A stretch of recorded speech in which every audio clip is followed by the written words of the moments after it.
Hi folks, today's Game Master Diary is all about tracking.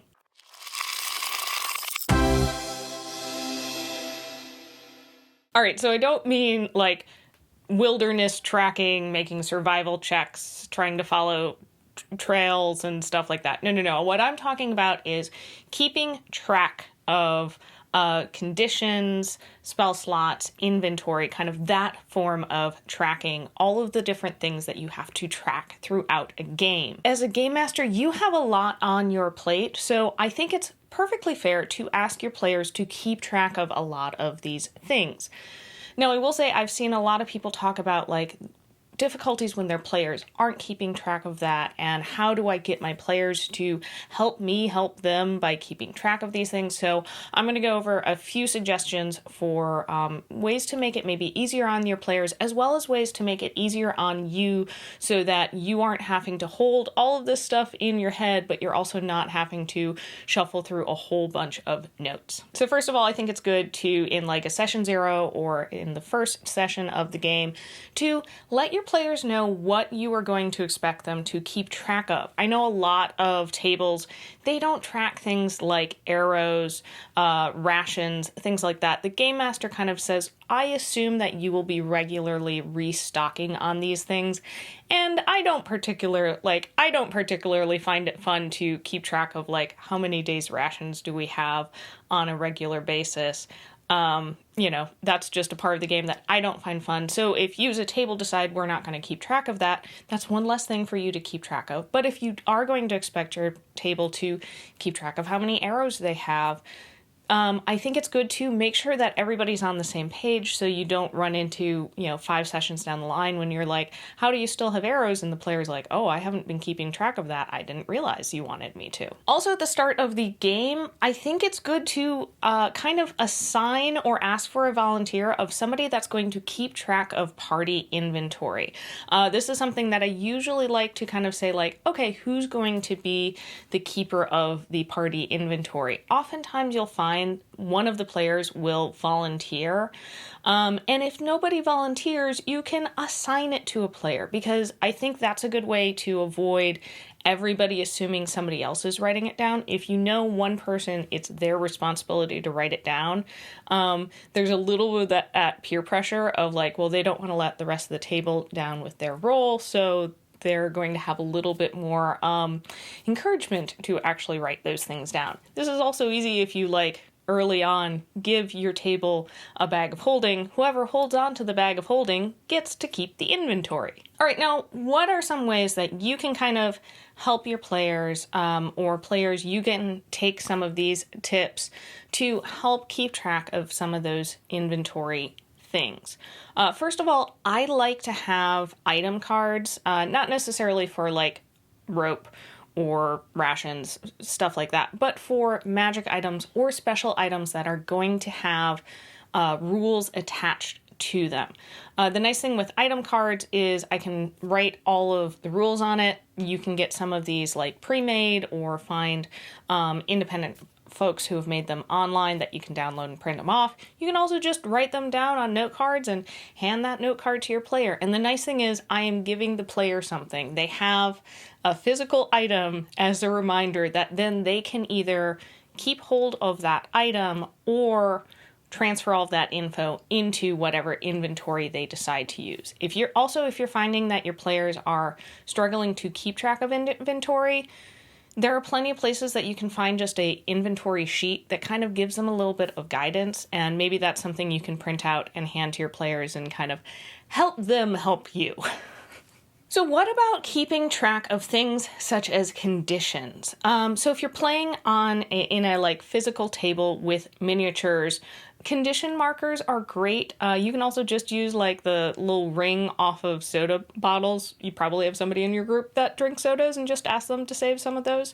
I like those because they add a nice visual reminder that I can look at that mini and go, oh, a ring is on that. Let me double check that I make sure that I keep track of that condition when I'm making a roll or doing whatever it is based off of that condition.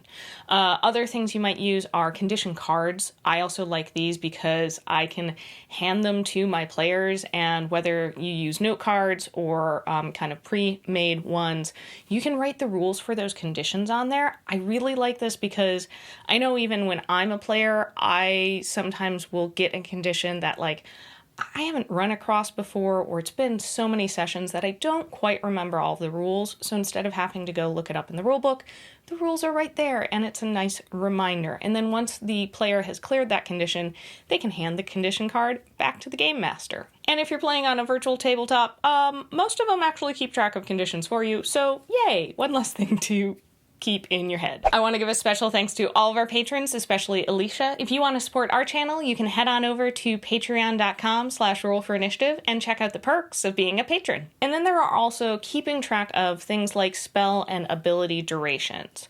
So, I find I break this into kind of two different chunks. So there's out of combat and then in combat. So when you're out of combat, I think this is something that tends to fall a little bit more on the game master side, because, oftentimes in-game time will not match like real time.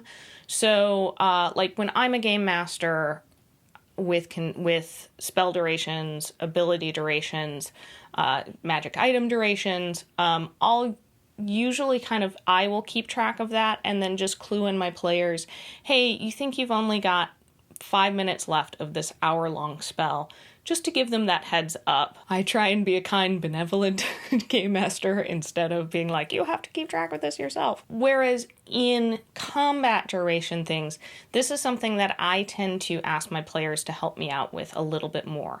I'm keeping track of a lot more things during combat than I usually am out of combat. So just as a, hey, help me keep track of this. Help remind me that this spell is up. Again, this is a time that you could use those condition markers, something like that, as a visual reminder. I like visual reminders. I also will put on my initiative tracker, just jot in a note of slow spell, and then tally off after each of that player's round, to keep track of how long the spell has been going on. This is something also that you could very easily ask a player to do, and maybe you, instead of asking the player that cast the spell, there's somebody at the table that they keep track of the initiative, and then with that, they also keep track of spells or anything with a duration, how long it's been up and how long it has left. So what if, even with all of these things, you run into players that still are not keeping track of their inventory or not helping you keep track of conditions? It might be time for a little tough love. If I had a table that people just weren't keeping track of their inventory and somebody says, oh, I'm going to grab a health potion, I might ask them, hey, do you have that written down in your inventory? And when they say no, I say, okay, you reach your hand in your bag and you don't find the health potion, but you do find a hole in your bag. And, let your table know, I've asked you several times, this keeps being an issue. Until you, keep track of your inventory, you're going to keep discovering holes in your bags. And the way to fix it is write stuff down or find some way of keeping track of the inventory so you aren't having players pulling infinite health potions out or constantly asking you, do I have this in my bag? Stuff, all of those things that might just add a little bit of extra stress to the game master side of things. Now, I will say as a game master, I do write down in my notes especially magic items or special items that I know my party is going to pick up. I do try and keep track of conditions and stuff, but I kind of write that down for myself, and then also for moments when my players just had a slip and they forgot to write something down, or they can't read their handwriting because they were writing really fast. And I know they have been making the effort to keep track of all this stuff. So I am happy to help my players because they have been helping themselves. And you as the game master, you're playing the game to have fun. So if this is something that you can ask, kind of put a little bit of responsibility onto your players' side so that you can focus on some other parts of the game, or you can have a little bit more fun and aren't doing inventory the game.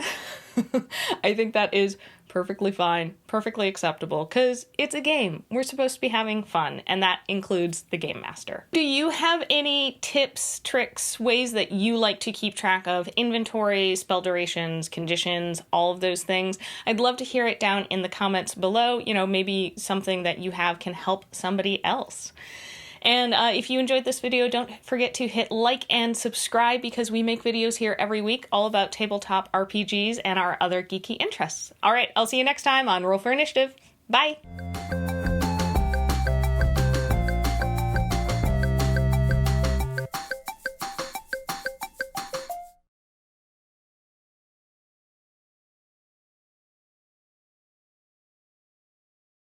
Rolling on audio, let's get the video started.